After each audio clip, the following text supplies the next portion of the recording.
Mes frères et sœurs, voici VAR Congo Télévision pour notre intérêt quoi.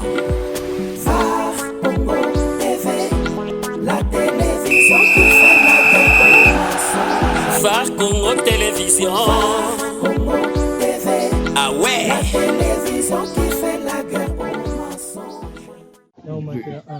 Tu awa tu ozini bo. Comprends non? Boule zara. On a des verres à passer.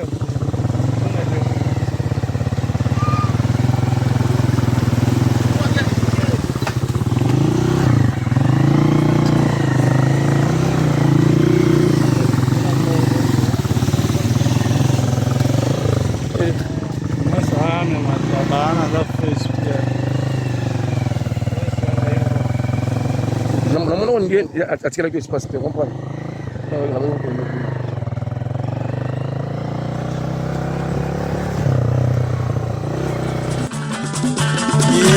Bamanyanga mama, bamanyanga mama, kalubanga ndeti makaka tusonga kese wizige, kalubanga ndeti makaka tusonga kese wizige, tusonga kese, wanzangu tele mama, tusonga kese, wanzangu tele mama, kalubanga ndeti makaka tusonga kese wizige, kalubanga ndeti makaka tusonga kese wizige. Taminimwe Wanzangutele bata Tatadomo Wanzangutele tata Kalubanga neti makaka tusonga kese wizige Kalubanga neti makaka tusonga kese wizige Lebe nwe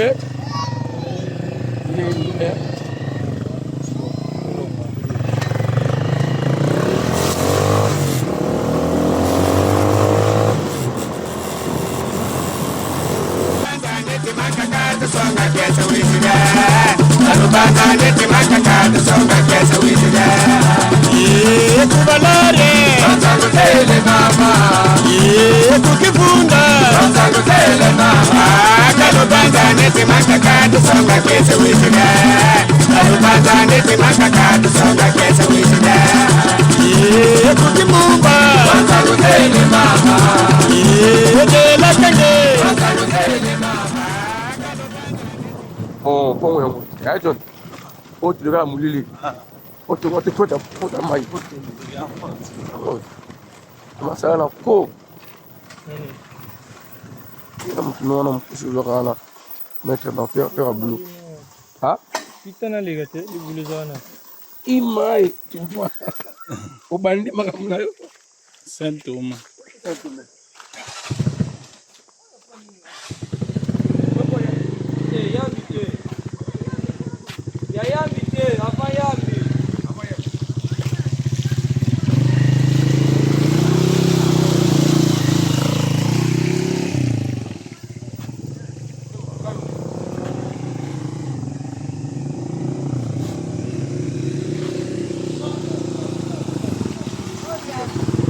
ayina yo hein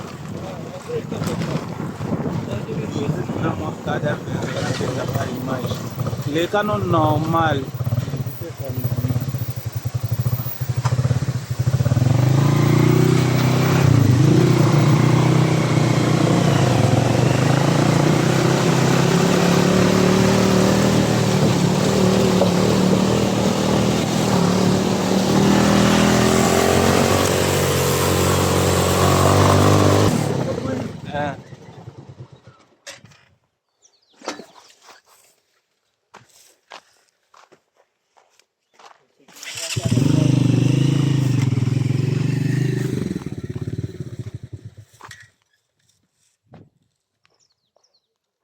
Voilà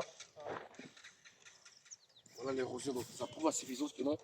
Ce qui tenir encore bien cette fois-ci, donc cette route de Louos vers Ndandanga, vers secteur Kivunda, secteur Balari. En tout cas, les gens risquent même de perdre la route. Donc voilà, vous allez voir, aidez-nous, pardon. Alors, comment il faut s'enfoncer encore davantage. C'est le seul moyen de voir les voies routières à côté. On a toujours dit, c'est très important, l'État de voir, regardez vous-même à cet état, comment est-ce que l'érosion est salémie. Donc nous interpellons encore de plus le gouvernement congolais une fois. Qu'est-ce qu'ils doivent faire pour nous aider de quoi côté au bas de vraiment dans la condition malade. Merci.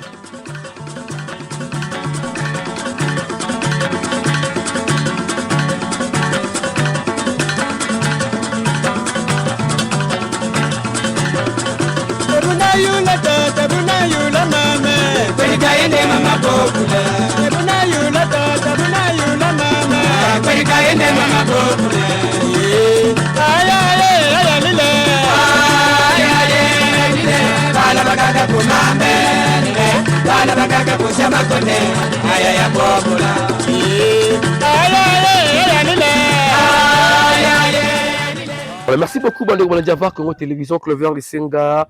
Le réel plaisir est partagé parce que vous êtes tellement nombreux de nous suivre à travers notre émission découverte d'une province à une autre. C'est bel et bien une émission qui vous permet de comprendre les réalités, il y a Bambo Cannabis et puis les réalités de différentes provinces et de différents territoires. Le programme est choisi, le choix est clair. Nous sommes bel et bien dans un territoire à Luozi, dans un village, c'est Kimbanza, je pense.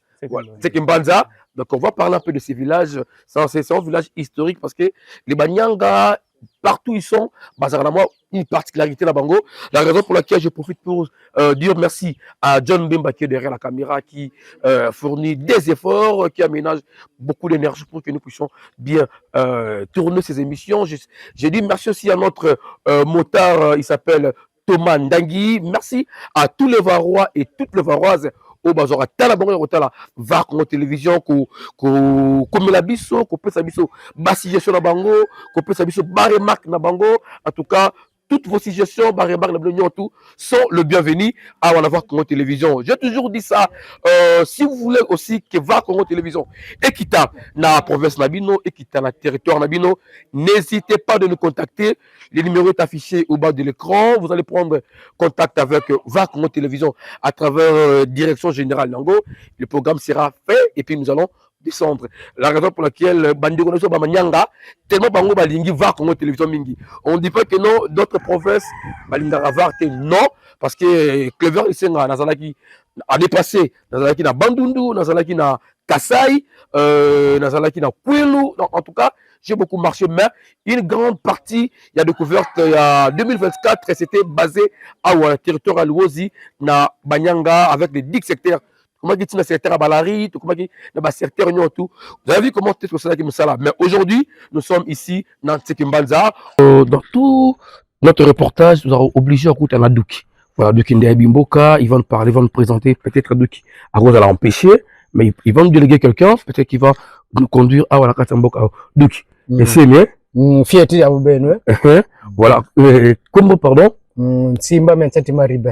Mentati Maribe. Vous avez Douki à village. Sekembanza. Douki, un peu rapidement, Boka na Obo Patofani. Qui n'y a bien d'engagé? Kani, en tout cas, ata jadi bote kwa katika na bosu mufwe. Tasa vivre bosu mufwe. Ok. En tout cas, ça va. Ça va? Ça nous pèse à bote, tu sais quoi tu bilanga, donc katina bien côté. Vous avez Douki depuis quand comment Douki awa? Depuis 2022. 2022, ça fait presque plus de 3 ans. 3 ans presque. Et les gars qui n'ont élection, mais les gars qui n'ont une élection katika. Batambo bafandi. Non mais gatela mviba di zakale basidi non mais katika. Mais ils ont le plus pas le plus vieux mais pourquoi la premier aussi le temps ba vieux bazali. Les achats ya mboka mutesenga kindengwana.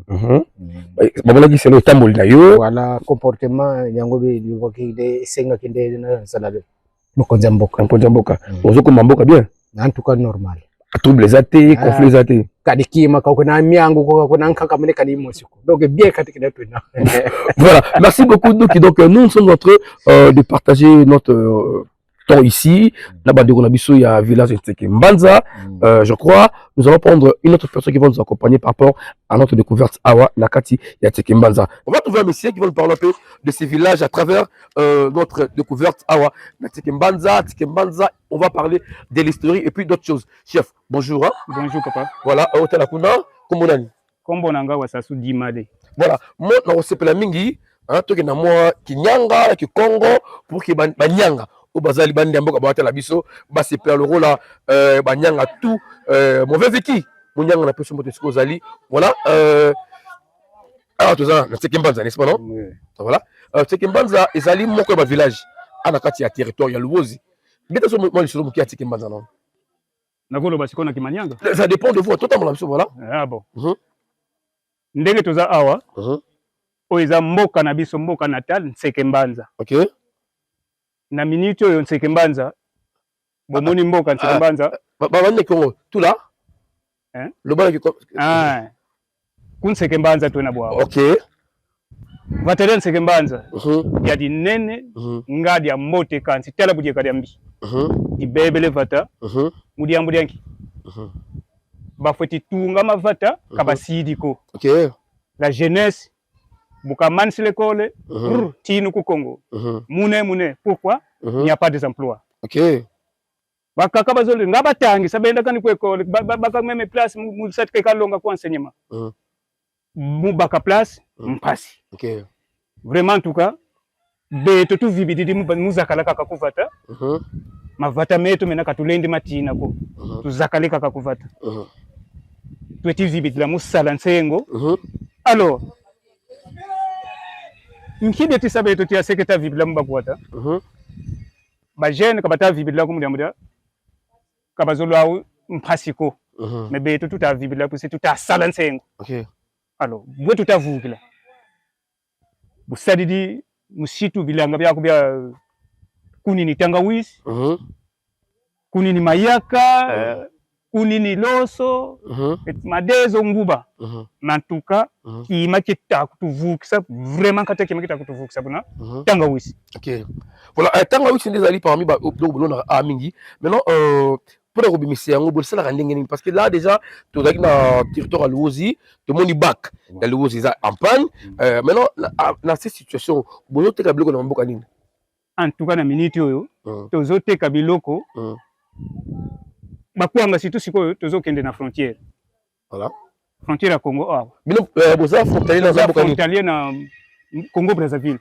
village musikate Kinkambu OK Kinkambu musikate mais alors okoma kuna pe mboka na biso to leka na frontière kuna bazofuta c'est pesa 3000 francs congolais okoma kuna pesa 500 francs CFA soko zana moto opesa 1000 francs kuna ya CFA nyonso wana tozomona ngo on dirait que bazo nyoko la biso OK mais tozo sepela na commerçant na biso moko ngunza OK en tout cas tozo sepela na ye soko zana tangawisi na yo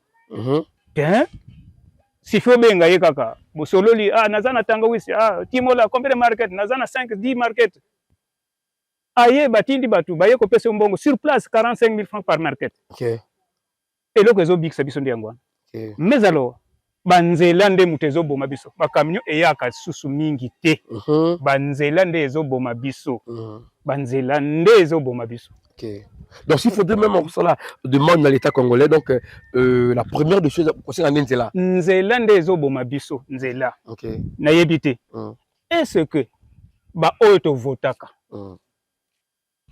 o bakenda na parlement bazoloba nini bandeko na biso bamanyanga oyo totinda kuna bazoloba nini OK mais je pense bazoka yo mais basoki bazoyoka ngame bayoka bien bazoloba nini pona nzela mais tokomi enclavé tokomi enclavé babongisela biso ne fiske nzela OK bac la fois passée semaine wana kuna ekendeke tsolaka OK bac tsolaka déjà tsolaka OK OK le rapport wana ti soki 3 km na mai kaka bazokende kaka boy malamu te OK voilà merci beaucoup donc bandeko balandiava Congo Télévision donc siko mom qui a historique il y a Sekembanza banda ndenge nini boutaka wapi bokoma awa bon Sekembanza na minute oyo na bakoko na biso omoni avant batonga bamboko oyo bakoko bazaki kovanda bango na bazamba chaque clan azana place ne azovanda chaque clan azana place ne azovanda mais mundele tango ye alobi te kuna bozovanda te bosangana bino nyonso sika moko OK nde baye kovanda likolo kuna batongi mboka wana ti batali te nous sommes trop étouffés. Allez, clan nyonso wana tu papa moko alobi te botonga mabele oyo. Papa moko mona Katula David. Papa Katula David, OK. Botonga mabele oyo, bovanda eza mabele nanga, botonga mboka. OK. Bato ya awa tongi. Sekembanze mususu peza wana na liboso kakawa. On va visiter ça aussi, voilà. Eza kakawa. Alors, à l'époque, Sekembanze ezaki boité matiti. En tout cas, ezaki mboka kitoko. OK, ça se voit déjà. Ezaki mboka kitoko. La construction on a déjà. Ezaki mboka kitoko. Bazaki osala wapi? Kabilanga te. Bamboko bandako bozo mona bazako osala kabilanga. Bon, neti ndako. Voilà. Azalaka enseignant. OK. Azalaka enseignant nde atongaka ndako. Comment on a nani? Papa Masikisa. Masikisa, OK. Papa Masikisa. Azalaka enseignant. Ndako oyo mususu oyo bomoni kuna likolo wana pe esika tovandaki wana wana pe enseignant. Voilà, on va visiter ça après. Voilà. Merci beaucoup. Je crois que vous avez compris moi histoire moki à Sekembanza, c'est-à-dire koko ya kala bazaka na zamba. Zamba. Alors quand le bleu est venu, Mundela y habité, bobu na zamba, bobu pe na route principale. Voilà, et c'est par après ils ont créé Bamboka d'abord. C'est presque la même histoire à wana na Luozi Mobimba. Donc partout que tous les carabas to zadi kuna to zia muke to s'installer awa, de to fandi awa. En tout cas je peux dire un truc parce que tout le monde concentré je vous dis sérieusement, j'ai apprécié à Keina Bino na Sekembanza parce que Sekembanza mais la manière de Boami Biso ça prouve à suffisance que non nyanga un peu différent là Congo tout le Congo central. Munyanga za accueillant, Munyanga zali gentil, Munyanga zali ouvert, Munyanga zali social. Donc ngana moni parce que ngai nazali adopté par Nyanga comme on avait comme nango matondo zolani mais je suis lisenga Adalou Clever nazali motoya ngala nazali motoya province orientale ya Bazuele mais na moni donc Munyanga na mungala penda baza presque na comportement ndenge moko na kanisi bon na ndenge na yebeli non ba tribu eza ebele mais bangala bazaka social. Voilà. En tout cas onga na yebi bangala bazaka social. Soki amoni muni donc akoloba te ka bobo te ngala zaka social. Na mukusi akoloba kande ngwana. Muni pas social. Tozaka très social. Ya solo. En tout cas tozaka très social. Là je la prouve et je le confirme que Munyanga à la social. Tout côté Nambok on a trouvé des jeunes guide n'est pas là mais c'est l'un des habitants, il y a Mboka ou Mbakibiso, mais j'aimerais au moins tout sur la jeunesse, toute la bango, passer à l'activité nini, passer à la ranine pour qu'il basse à sortir, pour qu'on fasse une Mboka, pour qu'on ait des centres-villes. Voilà, tu as dit une opération Zonga Mboka. Zonga Mboka, c'est très important parce que on avait compris que non, tu fais trop la Kishasa, tu tondi misala izate tozole là. Or, dans nos villages, misala tellement ébélé, Colonna. Bakona et ma ebele papa beti exemple de comment awa ngunza c'est le frère ya banyanga oyo aosunga ba dikone ba manyanga c'est-à-dire yeso monika ilanga na yo ozolo na nini produit boya c'est OK c'est bon la sombi ilanga directement après chez misolo il y a sali récolte atini batundaye ba cercler donc c'est très important ce sont des gens que nous voudrons ben mboka yo poser la possibilité vous voulez faire une affaire dans mboka awa n'hésitez pas à venir. Venez encourager des jeunes, pesa bango makoki, pesa bango makasi pour que mboka etomo masiko. Parce que ce que dit mboka kufaka ndenge nini. Ceux qui ba jeunes bazala ba force, encouragement te, ba jeunes bazali délaissé, aloni bilanga na ye, amoni esika côté kango. Izate, awosala nini? Akolemba. Mais ceux qui ezala mutu moko, commerçant moko lokola na tango wakala, ba papa MB bazalaka ba commerçant belé ya banyanga bazalaka pour citer que papa MB.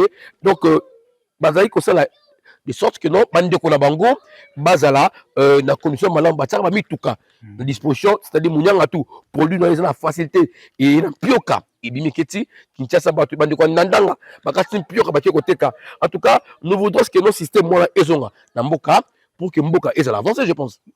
En tout cas na minito neti ba soki lelo ndeko nanga alobi kuna na kisasa soki za soki na mboka ni soki vile ni nazali na minito alobi tena kena nga na mboka na kende kolona bilanga mais soki akomi na mboka lelo atako azana ebandelité non mais neti ngai na minito tango na uti bisika na uti na komi na mboka non mais ba pesinga zwa moi quantité oyo yo lona OK eza lokola bapesinga un pas. Voilà, un pas, voilà. Bapesinga déjà un pas.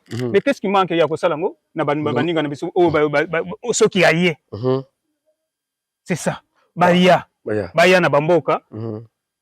Batika kosala misala ya buzoba kuna na ba ville esika bazo tambola pamba. Voilà, merci beaucoup Bandeko Balanja Vak Congo Télévision. Donc nous vous rappelons que nous allons Mboka Nseke Mbanza. Donc lors de village il y a Katia, territoire à Louosi dans Congo central, c'est une question de découvrir kola ka Bandeko na biso tu ba manyanga nyonso tout bazali bande Mboka esseme na beno. En tout cas tous on va tout Mboka na biso, ça sera très important. Je laisse le temps à John Bemba et puis nazo na jeunesse ya Mboka oyo to ka bokanisi na bango to ka pe ile roni ba ko kanisa pona Mboka na bango.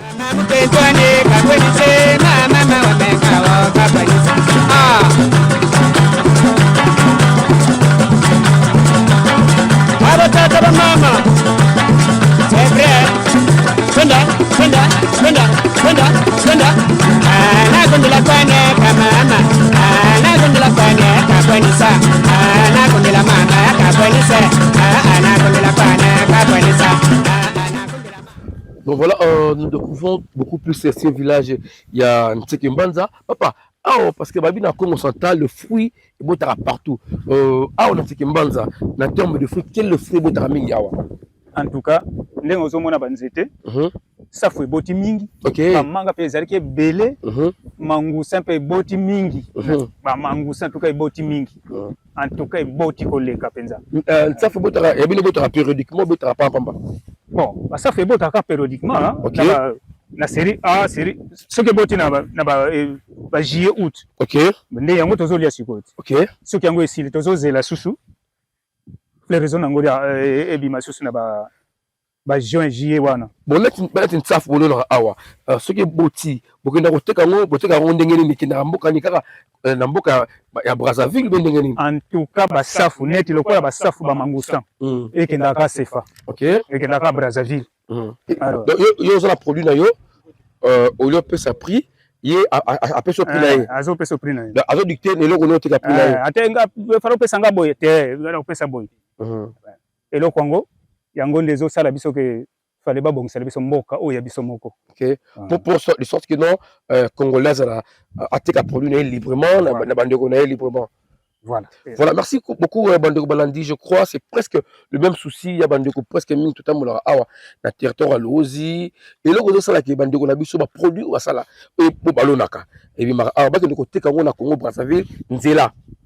Voilà. Ce qui nzela est malamu, je suis sûr et certain mon tout pour amona à Louosi et que vous avez penda temps mingité après quelques temps comme Louosi et puis sur à côté coca tabac est normal qui peut se directement produit c'est acheminé jusqu'à Kinshasa.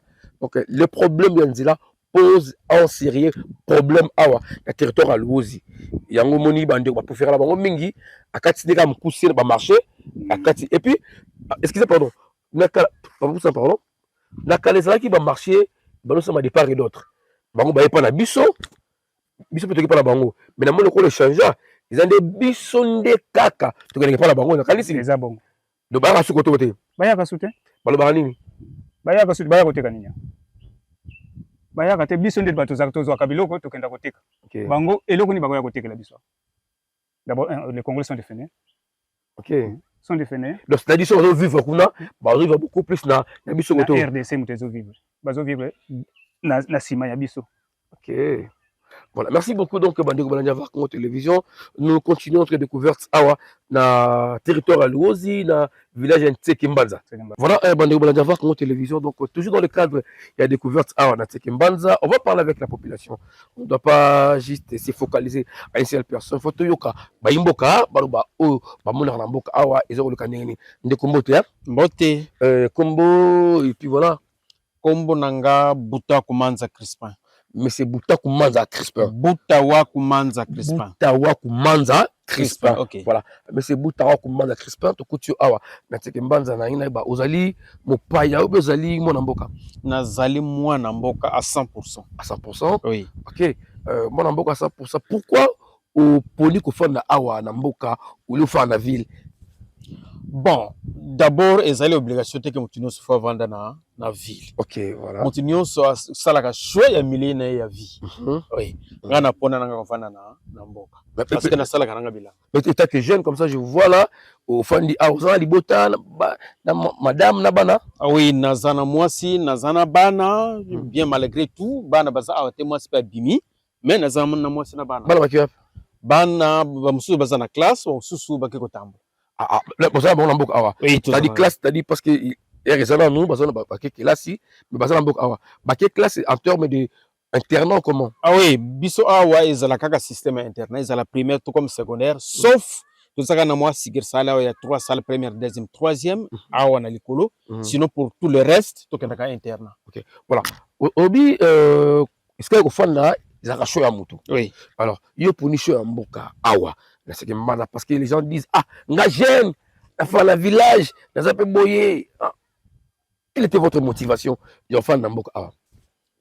Bon, motivation le bosso to botami na mboka. OK, to koli na mboka to tangi na mboka. Bon ko kende na ville en tout cas eza obligation te. Milieu nga na botami nga na koli nango na moni ke tika na évoluer nanga awa.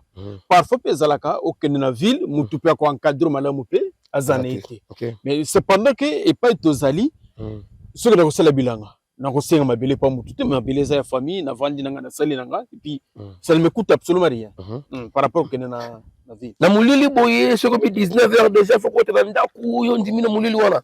Mulili c'est encore rien parce que système ba pano et ya nazana pano nanga minda nanga epela tout le temps. Bon, est-ce que kozala na mulili c'est ça problème? Bon, c'est plus information, mon TV kolanda.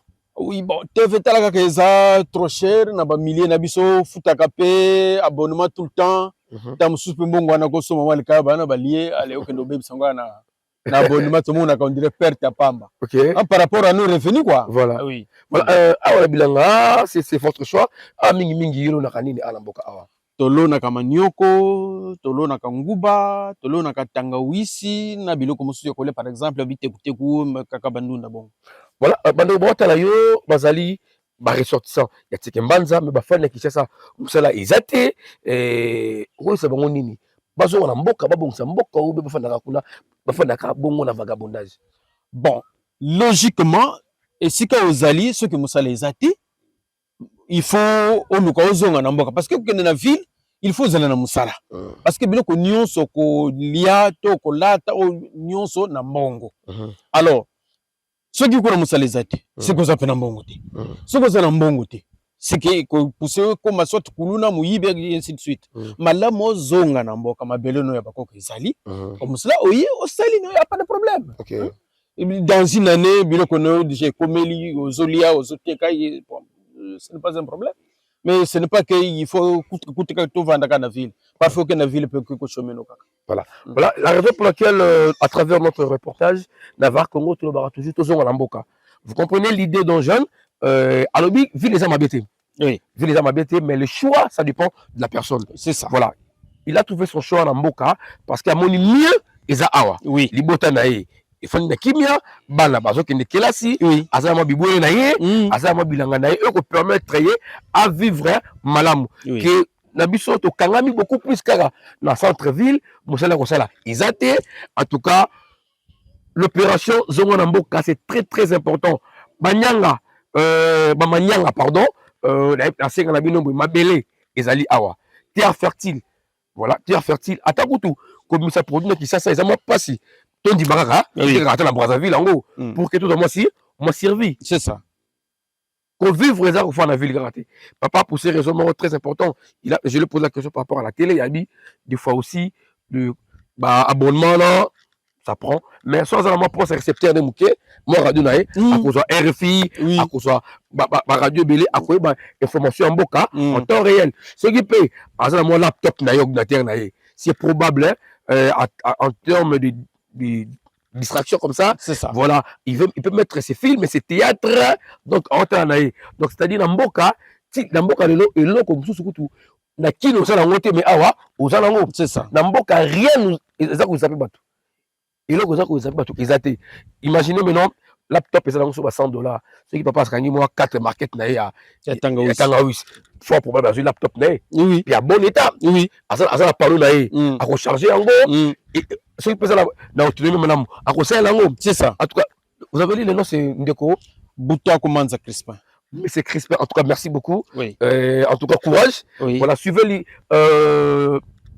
initiative de Konabiso, tout ce qu'on a mboka, c'est très très important. Tout ce qu'on a yenga lokola, non. Si vous trouvez mieux revenir dans votre village, c'est très important. Monsieur Crispin, merci beaucoup. C'est moi qui vous remercie. Voilà, nous continuons notre découverte. Awa, na Tsekembanza, je crois, vous l'avez dit à large l'explication. Monsieur Crispin, mais nous allons nous rendre dans l'école parce que les succursales, je permets parce que la première année primaire, deuxième et troisième, batanga, alors tout à fait condition. Ce qui peut-être, ils appellent la condition malamouté. On doit toujours passer un appel. NSOS na bandi ko tout nabi ke Tsekembanza isa bato bele Tsekembanza bazali bandi amboka et bele bazali parce que ba manyang bele bandi amboka bazali j'ai parcouru territoire à Louosi pendant au moins quelques plus ou moins une année ou quelques mois comme ça 9 fois à 8 mois j'ai vu compris que non ba manyang bazali et bele li bandi amboka et puis bazala souci ya ko bumsa mboka na bango yango zo mona va Congo télévision ceux qui t'arrêtent toujours dans mboka ba manyanga ko sola ba mona ba bito mona nani mboka ngo ngezali ceux qui essaient ya ko bongisa zali to bongisa essayer ko bebe zali to bongisa et to tika kite to tika to ya ko tia yango net a na Tsekembanza ceux qui ba tie libiso mo éclairage public mo ba la pader wala butwana je suis sûr certain mboka kitoko bi kozala éclairé ça ne coûte même pas cher alors ba manyanga au bota la biso on va aller ressortir à Tsekembanza, Yangoyo, il faut faire quelque chose. Voilà, monsieur Crispin. Oui. Attends, pourquoi au niveau de centre-ville, parce que tu as posé trop de raisons, mais attends, je suis un peu tiqué. Dis-moi pourquoi d'abord. En tout cas, quand on a 6 classes, on a 97. 97, ok. Oui, na 97. Vision nga ezalaki yakini. Ok. Na kende kipe Kishasango. Ok. 80, 97 wana, 98, 99, jusqu'à 2000. Ok. Voire 2001. Finalement, na monaki eloka malonga ezalaki na ngoti. Ok. Musala na zozwa te. O mené ba démarche boyeka ka ba échec na ba échec. J'ai raisonné pourquoi continuer à chômer. Ok. Tant mieux na zonga na ngana mboka. Ok. Na kende kusala bilanga ndenge na koli parce que papa boti biso na bilanga. Ok. A bokoli biso na bilanga. Tant mieux na zonga na sala bilanga na na me retrouver kaka na moi revenu ya bilanga au lieu que na continuer ku chômer. Ok. C'est comme ça que j'avais décidé de retourner à Tsekembanza na sala ka bilanga na ngai. Ok. Oui. Voilà, vous avez décidé de retourner à Tsekembanza. Une question de curiosité. Tu es la classe autant qui classe nous cela qui n'est. Na sala qui section vétérinaire. Vétérinaire. Oui. Ok, ok. Voilà, c'était d'ailleurs mieux au lieu de traîner à Kinshasa. Oui. Fallait qu'on soit au Mokabanda. C'est ça. Bibole zaki awa. Au battre la bibole ya bande kona yo kusunga bango. C'est ça. Mais le corps a tellement que avec la posa qui n'a la Kisasa la fin la Kisasa. En tout cas, c'est une très bonne décision. Ça décision tout encourager la bagène ou bazali na fil, il me fait la égalité. Mais quand même, vous avez une connaissance qui reconnaît en Mboka et apporter quelque chose dans Mboka Nayo et apporter un changement. En tout cas, c'est très important. Au lieu cette connaissance est chômée au Bongo, au moins la motoasili si qu'il a na mayele. Mais mayele n'est tout et ce qu'il y a namir. Oui. Et moni si mamir. C'est ça. Parce que vision, c'est quelqu'un qui a une grande vision. À mon amusika. Bon, d'accord. Ah, net une déco Christmas à la qui. Que 2001. 97, 98, 99, 2000, 2001, 5 ans. Oui. Le chômage. A mis une question dans l'année nini. Voilà. Dans la foyer dans l'année nini. Là, c'est là, on a 2018. Non. Donc, c'est mieux de rentrer. Ça, c'était, pour moi, je peux dire, une très bonne décision. C'est ça. Et puis, c'est pas facile, la décision bongo. Parce qu'il y a certains qui disent, en tout cas, il y a kaka, nakanga mutema. Ozo kanga mutema. Mais ozo kanga te. Donc, là, j'avance. Voilà. Donc, ozo kanga mutema, ça va s'améliorer. Au lieu de s'améliorer, Ça continue à s'empirer. Ça continue encore à s'empirer. Mais qu'est-ce que j'ai fait? En tout cas, moi, j'ai sali votre décision. C'est une très bonne décision. C'est ce que nous devons dire à la jeunesse. C'est ça. Parce que le long, jeune, je comprends valeur, il y a bilangatim. Qu'il y a poto, c'est grâce à bilangatim que ça a développé. C'est ça. Alors, biso, tu as ma bilé na biso. On a l'osi et pamboma mingi na fruit. Entre autres, ma fruit tellement ébélé. On a mon arame. C'était oyo, dans mon ango, et ça la forme nzeta manga. Oyo nzete ni. Ezali nzete leti. Ok. Oui. Leti, c'est-à-dire quoi? Leti, bon, c'est un peu difficile à expliquer. Mais nga na ibi kaka kezalaka nzete ya leti. Atiaka moi bambuma. Et ezalaka sucre sokozolia yango. Ok. Donc, et ça, genre, fruit, poêlé, ligne, yango. Ah oui. Bon, poêlé, le cola na ibi yango. Ok. Donc, on a besoin de forme poêlé. Et vous avez la saison? Oui. Et vous avez la saison. Ok. Donc, voilà comment est-ce que ma belle à l'ose tellement béni. Tout est facile à l'ose. Oui. Donc, ici, on a mon avocat Lula. Avocat Lula, voilà. Oui. Avocat Lula. Avocat Lula. Oui. Donc, quelle différence entre avocat normal et avocat Lula? Bon, ezali variété améliorée. Ok. Oui. Donc,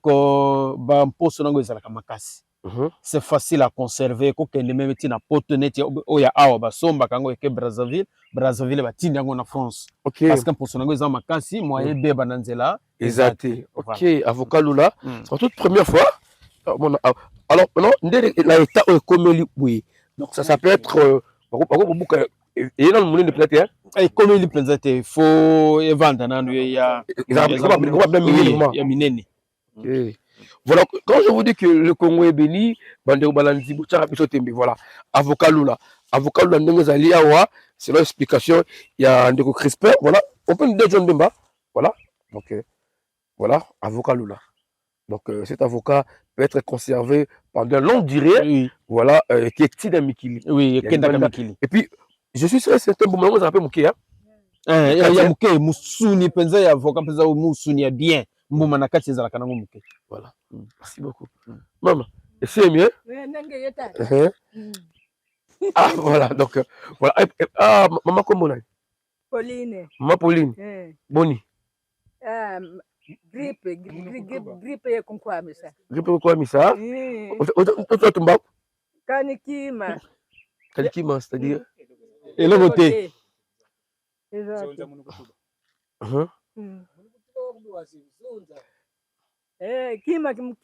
Kima ikele vena kutula kwako.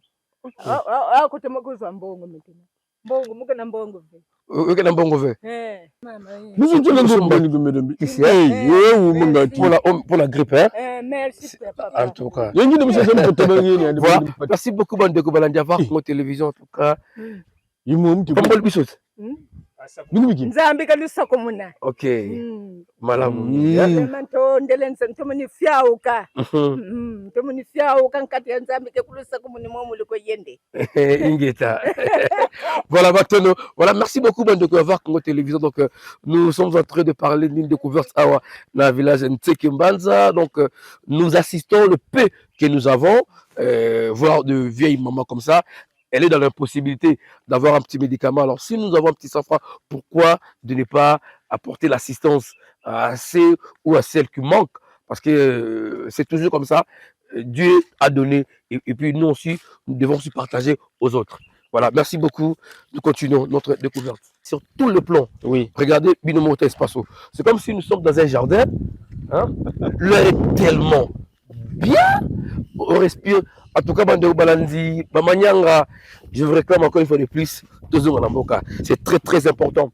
Si vous avez un mboka, dans un espace de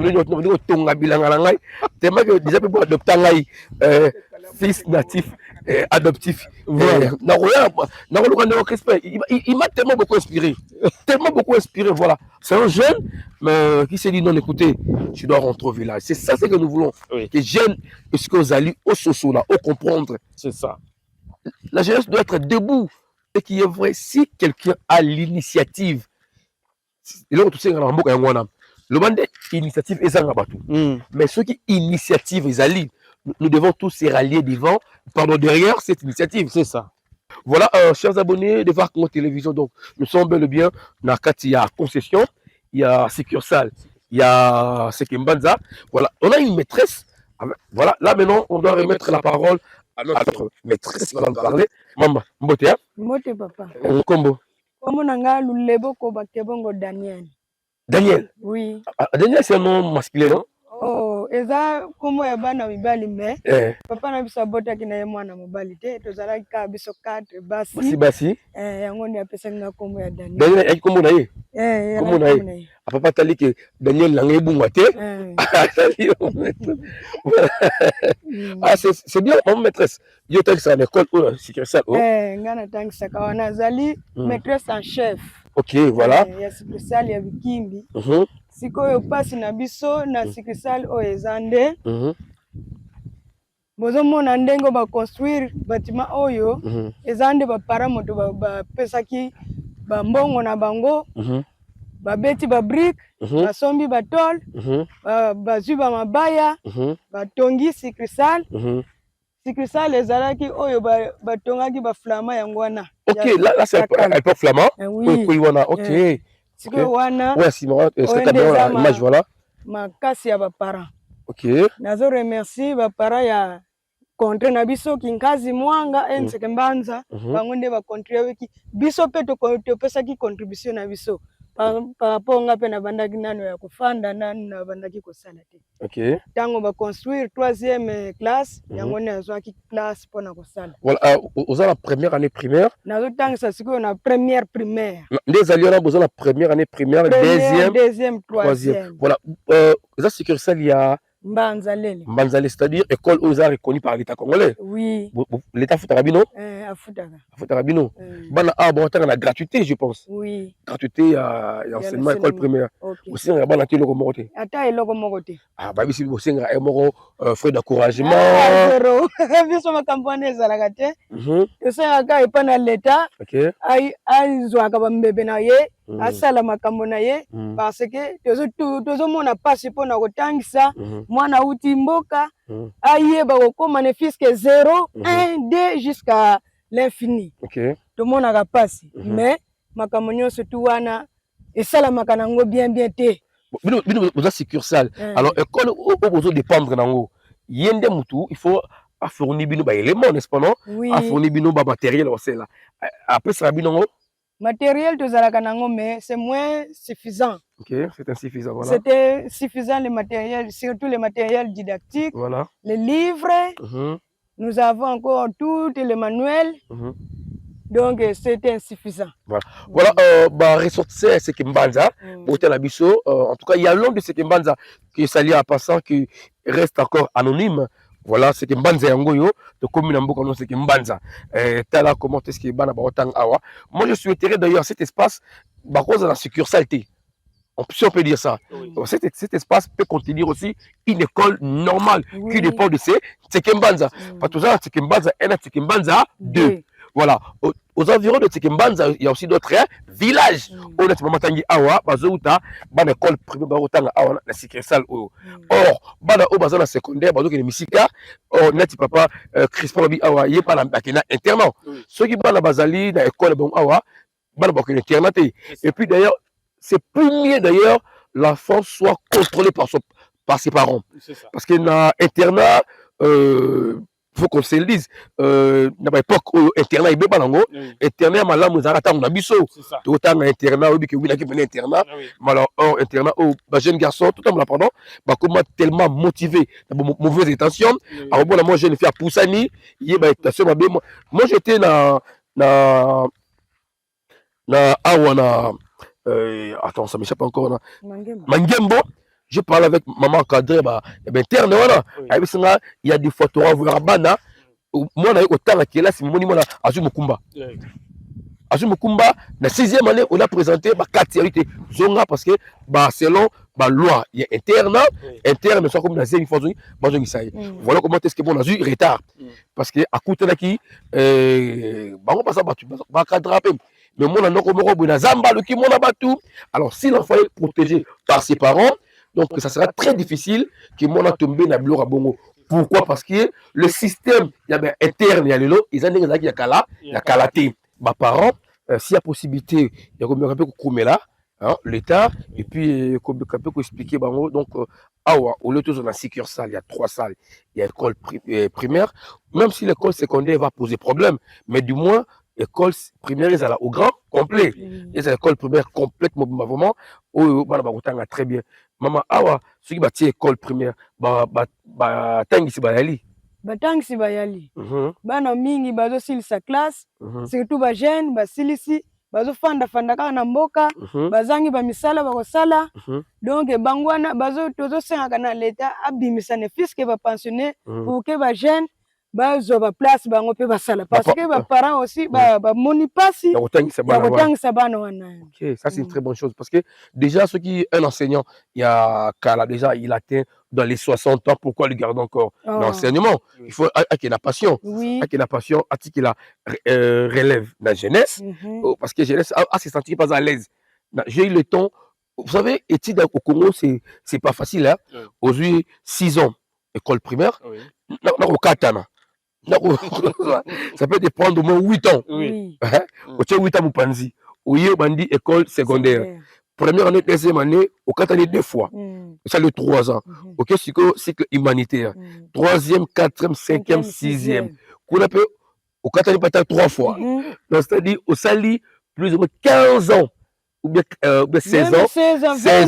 16 ans. Ou tu peux savoir là, école primaire et secondaire. Tu regardes l'université maintenant là.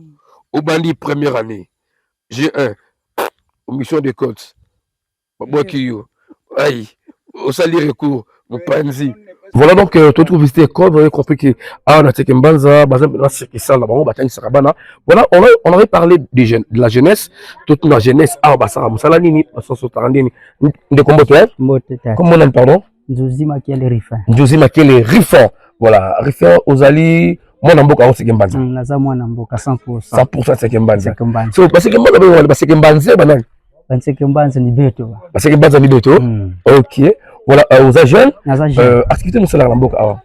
Activité tout travail batanga wise bilanga. OK. Oza diplômé? Naza diplômé. Osala option nini? Nasala construction na Mangembo. Construction Mangembo. OK. Alors pourquoi pour qui bilanga au lieu qu'il la construction là? Parce que ba place ezate ya kosalela. OK. Na bilanga ndo na nini? Tangawise, madesu, nguba, etc. Ba biso so tangawise na minute ya ngonde zo pesa penda makamba. Vraiment na minute o tangawise zo futa. OK. Na market moko o tekela ngona 45 000 francs congolais. OK. Na to ya na tiyo na bilanga osala kawana okomisa combien de market? Na ko binisa ta mwa ba 10 market, mwa ba 20 market. OK. 10 market déjà na 450 000 francs congolais. Tu as déjà na 450. 20 ils ont à 900 000 francs congolais. C'est ça. Voilà. Maintenant, étant que jeune, au point de vue Namboka, alors quel est le conseil au plus la bande de Kuba jeune ou Bazali na Kinshasa, Bazali natif ou bazo traîner kuna pour tabazo Namboka te. Conseil on appelle ça ba jeune ou bazana kin ou bazo Namboka to sala parce que Namboka nyonso eza. OK. Banda bilanga na yo zo bosser na yo dire moi c'est bon. Tant zo récolter ça bien, zo vivre na yo bien. OK. Nyonso c'est le cas bien. Bala? Nyonso. Bala déjà? Té na balité. OK. Na zaka célibataire. Zaka célibataire. Voilà, merci beaucoup donc Séraphin. Rifin. Voilà, vous avez compris l'idée d'une jeune, la jeunesse est très importante. Nous devons retourner au pays, tout ça là, de sorte que tout bon sambo canabiso. Merci beaucoup là. Je vis une maman là, tout ce moment où voilà, on est dans le Yavar pour la télévision. Maman, et c'est ah, tu bilanga. Oui, contre qui kumaka. Baby Lolo. Bilolo, OK. Yagotek. Yagolia kaka. Yagolia ndako. Bon, abote na biloko te. Biloko na mutoko somba biso ngo. Biloko oyo ba somba na bango. Ba somba te. faut bien on kasoteka osala ya kote olona ya koteka ya koteka bakwanga banguba oyo kaka biloko esalisa bandunda peso eza nango mpe bien bakosombaka na bango na mboka awa obokende mboka mosusu na mboka pe awa bato pe bakosoma soki pe na lingi naketekela ngo na mangembo ok parce que bino mangembo oza mosika te ya ozala mani otia bakwanga na mona tia bakwanga nzungu munene kaka bakwanga bakwanga kaka biso bapaya toyeli bakona bapesa bino so balingi mpe kozela kwanga bolie voilà toyambala siba toza konga na biso problème ezate merci beaucoup voilà on est balandi avec notre télévision donc nous continuons notre découverte awa na Ntseke Mbanza mama eseme na beno bon ok voilà comment na mama mkumbu wako nani meno ni kukuno bisikwenda kuba ndoko ketu Nzuzi Zuriette Ariette Nzuzi Ariette Nzuzi Zuriette Ariette donc Ariette Nzuri Ariette Nzuzi Zuriette Juliette ok maman Juliette yo je crois imaginez je crois de quoi la biso oyo c'est vrai que moi demande il va facilement reconnaître azali maman leke maman nae maman Nzuzi Juliette voilà merci beaucoup maman totiki Geba Sisidi va obele makutu problème ya ok maman ça la pour moi écoute voilà merci beaucoup donc voilà par rapport de l'âge et puis voilà village en tout cas c'est tout à fait normal que maman a vraiment problème il y a donc voilà nous poursuivons notre découverte awa na village Ntseke Mbanza voilà donc papa voilà il faut toute la maman awa parce que c'est je voulais quand même que Pesambote na ba vieille mboka na biso il y a une maman qu'on a trouvé ici maman essayez mieux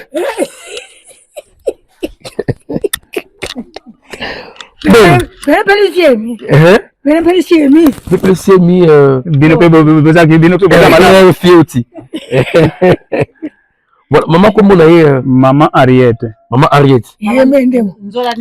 Nzolani Ariette azana esengo mingi azana esengo mingi esengo zeni ni botu neno kiesika nkike nako kiesika kingira ka kweli tu kiliweka kukinsasa mbino bo uti wapi biso to uti Kinshasa tozali bapanzi sango nde tuye kotala bino mboka awa ya Ntseke Mbanza epe to mona to pesa ombote ba ku Kinshasa batukiti babu zonza nga mu radio babu aba zonza nga mu radio yatetelana ni babu zonza nga mu radio babu ya keto muntu angu ikawiri ti bawo ni kundambu ibe yungila kani seno tala mama ngainde na munabota keto ok donc je crois ok en tout cas yo grand sœur ba grand sœur mi bale bango grand sœur m'appelle on de maluku to fondero m'appelle voilà là je suis en famille en tout cas ils a essayé monene ya kofa la famille boye maman yeyo wa bota di bota monene oyo papa Keto, je profite déjà pour vous dire ça. Mbote belé, est-ce que vous allez moni maman? Maman qui est la caisse? Ah. Voilà, ça fait la joie et ça la c'est ngomi. Et surtout que moi na boye. Qui est c'est passé ba yeno qui est c'est busanga mutalati kibunda kietu kyaki betalanga. Maman qui est là. Auti ko sala bilanga ngwana kuna bongo film bilanga ya sali bilanga sali boso ezaka ka wao na masa futi wana toke langa mama ndo sokula fo yiwa sali no beno voilà toke le bilanga non toke le bilanga malembe kiesi ok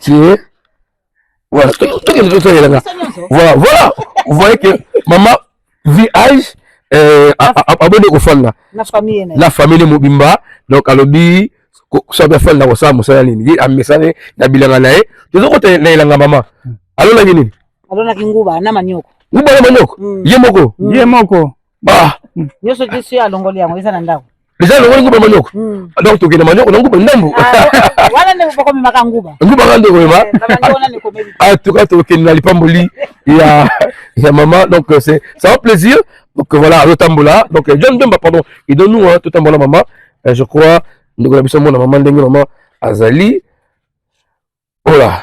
Maman a combien de nini? 91. 91. OK. 91 mais attends ko nguma ina ye azoko telanga naye. Elanga simanda quoi? Elanga simanda koko? Eza elanga akele musika te parce que musika ya sala yango ebele ali sibana akole sibana. Ni furo azoti la biso to sala furo onde ya liboso. OK. Mabele otoneka liboso mususu. OK, furo bosa yango ya. Ah OK. Voilà, tu goûtes bilanga. Voilà, c'était la makwako. Bilanga mama yango asali. Ibu to ni pondu o. Na ba pondu na banguba izalaki awa. OK. Pondu ya mama. Bilanga mama yango. Ah, munene ya. Yemo boza ko. Azosala ye moko. Ah, afana na sela Kongo. Ndenga zaka kaona kugumba ma azosala. Ah bon. Nana bele bia salanga bibi. Même aussi. Nga moko mudaza ko sala. OK.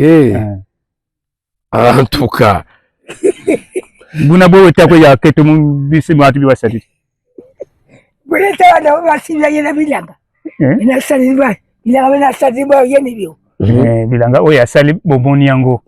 Bomoni yango bo pesa sango pa mwana na ye. OK. Je comprends là à travers les images là. Je vais commenter ce que maman qui est d'abord le il y a motia qui est c'est Sengo.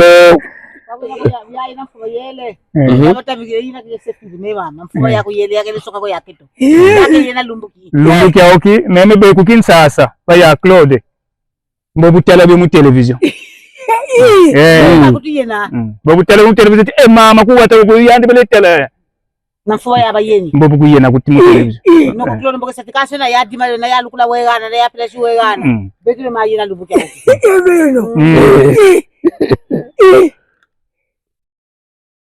Vraiment donc le conseil de la caisse maman Zamuta Sengo.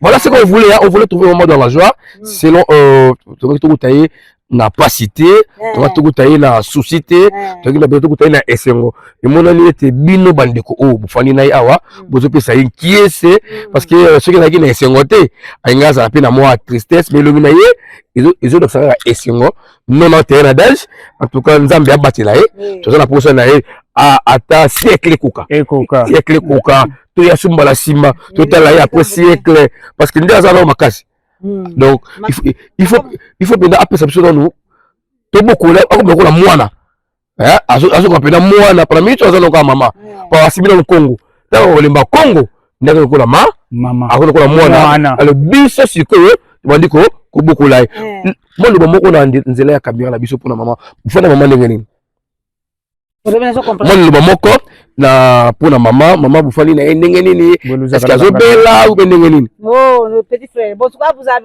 bobu tukipila mama ni bokwa donc mbele lokwa za estomac kwanga normal kwandikena kama nadia foka luka katika luki diandiko tikadili andiko normal kwandiko ba bien kwandikena takona diambu ya mpasko lifitu yeni samtima mpasi kuna teka kamvina mama OK donc voilà la kabongo ndenga za wana estoma mutesala kai pasi OK soki alieka atakuta milimu aduta atalia mwanguba estoma alinga ko uzwa biloko wana te OK soki alieka biloko wana soki sanzi ale pasi na yesili mais soki sanzi te pasi ko sila nango te c'est ya biloko zoko to nzoto ya il faut aller à l'unique sport akendela kaka bongo akendaka na rythme wana soki alemuke soki sanzi avandi nano apemisi après azongeli kolia na bundu so ya komi na posa kolia avant alala aliena ye alana ye mbe makamwani sala kapona moya OK ah yo grand sœur quand ça mususu yo là yo grand sœur mususu yeyo yo landi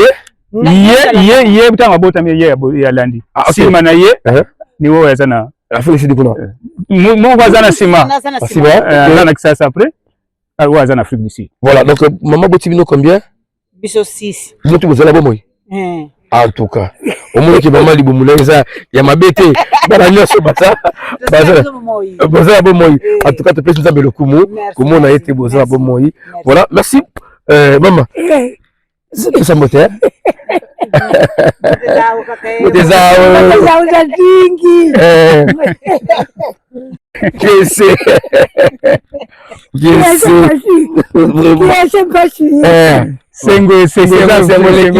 sengo penda na ebi ete mwana na miso pesa otala ye azana esengo makasi esengo zaka mibale ya kolila pe ya koseka moto akolela alete mpona pasi aleli mpona mona mama kala esaliki amona mama ne lisusu en tout cas c'est très important bandeko tout botalaka VAR Congo Télévision mpe na besoin qu'on fasse un déplacement dans votre village tokende kolukela bino bandeko oyo ya bino bobunga kala bomona kala bobenga biso numéro ezali na toyi awa mama toyi na esengo nkiese bandeko tu ya Ntseke Mbanza topesi bino mbote ebele esika bozali je crois nzambe apambola bino je finirai pour l'émission par ici pour dire merci na bayo nyonso tobatalaka VAR Congo Télévision en tout cas restez scotchés branchez la VAR Congo Télévision nous sommes de cœur avec vous là j'en profite pour saluer John Mbemba qui a bâti un grand travail pendant ces 2 derniers temps. On a le Ozi Mboula et dérangé Bisso, mais qui cela ne tient, on a fait quand même le nécessaire au coma pour le Ozi dans le village où c'était prévu dans notre émission.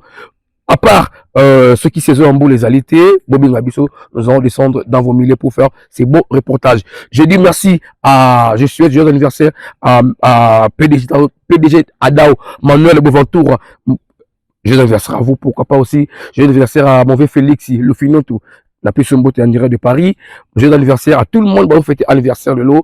Mon ami Armelo Carmelo, Charlie, mon vieux Charlie Wayingo, sans oublier Christian David à Côte d'Or, couple Mavitidi, André, papa, et maman Claudine, Nzongo, Bambote Beleskozali, Papa Rika Pangala, Babi Kitala, tout le monde laisse des miens là. Joyeux anniversaire à vous, Bandilo, tout. Il va y avoir Congo Télévision. Nous sommes de cœur avec vous. Le rendez-vous prochainement, toujours dans le cadre de votre reportage découverte d'une province à une autre, découverte d'une commune à une autre. Tout ce reportage là, na Bilanga, il y a Maman Nabiso, na Kati, Maman Ariette. Maman Ariette, Maman Nzolani Ariette. Nzolani. Ngape comme on a Matondo Nzolani. Ah! Voilà. Maman Nyanga Nyonso. Matondo Nzolani. Matondo Nzolani. Voilà, je vous aime tellement, je vous dis au revoir, que Dieu nous bénisse. Maman Ariette Nzolani, Naya Kokutaye, na siècle moko, après 10 ans, atena kokende libande ya mboka, atena kozala wapi, mais na kosala effort, na tout na soki maman Ariette Nzolani, azali, na kotala ndoyi na ngai, to fêter ensemble 100 ans, siècle naïe, je crois que ça l'appelle et c'est là, Mingi. Merci à notre vieux qui nous avait réussi ici. Combo. Voilà. Et pas la notre petit frère et pas la biso Kouloutou. Voilà, donc c'est ça la différence. Merci à Kouloutou pour Nathan, au débat qui. Chef de famille. Ah, voilà. En tout cas, chef de l'équité, hein. T'as la baïa, mais ma précise, il faut pas mobile. Mobile, il y a la mouquette, ouais, barayango. Mobile, il y a la mouquette. Mobile ndem ta dirigeaka mboka na minute oyo mutabateli libota oyo ya Maman Ariette Nzolani ye oyo mutu pe oyo azo s'occuper na bango tu ye oyo bande otu ya Ntseke Mbanza bozali libande ya mboka en tout cas maman bazali maman grande sœur maman pour ça pardon Yaya Alphonsine soki bebengi ya Alphonsine moi ya Alphonsine non maman l'appelle Alphonsine voilà pour ça vous ça été Yoka kena talange voilà grande sœur Ariette pays hein grande Alphonsine grande sœur Alphonsine en tout cas et Alphonsine merci beaucoup je crois bomoni à travers les images Bandere Balandi vous vous souvenez là vous savez pas à la famille vous êtes comment on dit le Kebado Kando Elvis monsieur Elvis hein le Kebado Kando Elvis OK voilà au moins frère Mayo. En tout cas, la famille est tellement énorme. Il y a le OK,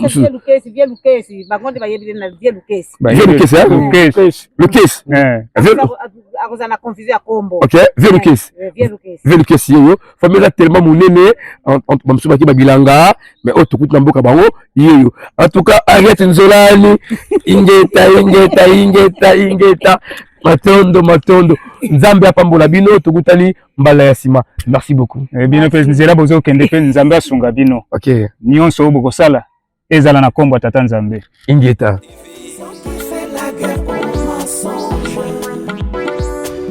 VAR Congo Télévision, la seule télévision qui fait la guerre aux mensonges. Ah ouais.